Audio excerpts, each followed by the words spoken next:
Pria tampan ini melihat anak-anak yang sedang belajar di bawah sebuah pohon, guys. Setelah itu dia melanjutkan perjalanan lagi dengan sepedanya. Pria tampan ini mengelilingi kampung itu untuk melihat keadaan orang-orang di sana. Kemudian dia pergi ke sungai melihat ibu-ibu yang sedang mengambil air. Melihat momen itu, dia pun memotonya, guys. Seakan-akan belum pernah melihat hal seperti ini, dia mengambilnya sebanyak mungkin.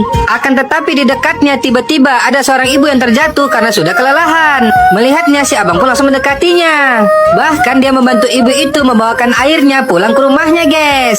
Karena si abang tidak tega melihat ibu itu yang sudah lemas. Setelah itu dia pun langsung pergi. Lalu tak terasa hari pun sudah sore. Si abang mencari tempat untuk tidur malam ini. Dan pada pagi harinya ketika dia masih tidur, tiba-tiba seorang bapak mendatanginya, guys.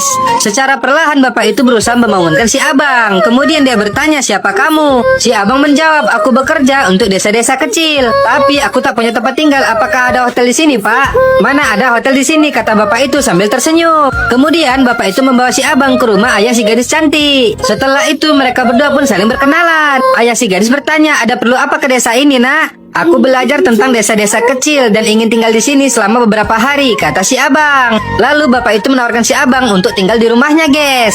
"Kudengar rumah itu kosong, Pak. Aku tinggal di sana saja. Rumah itu sangat jorok, Nak." "Tidak apa-apa, Pak," kata si abang lagi. Dan akhirnya si abang pun diantarkan ke rumah itu dan tinggal di sana, guys. Dan tak lama kemudian beberapa orang datang ke tempat bapak itu. Mereka bingung, anak-anaknya belum punya tempat untuk belajar. Dengan sedih bapak itu menjawab, dia sudah berusaha mencari pinjaman.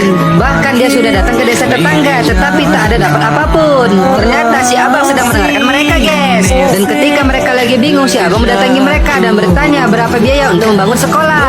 Dengan perlahan bapak itu menjawab sekitar 7 atau 8 lakh. Lalu tanpa berpikir si abang mengeluarkan suatu cek dan menulisnya, guys. Dia akan membantu mereka, kemudian memberikan cek itu kepada ayah si gadis. Namun ayah si gadis menolaknya. Dia mengatakan, "Anda datang ke desa ini untuk bekerja. Ini sudah biasa bagi kami. Biarlah kami menghadapinya sendiri." Tapi si abang mengatakan, "Jika kita tidak berbagi kesesaran orang lain, apa gunanya aku tinggal di sini?" Mereka pun sangat senang mendengarkannya, guys. Lalu keesokan harinya acara pembangunan sekolah pun akan dimulai.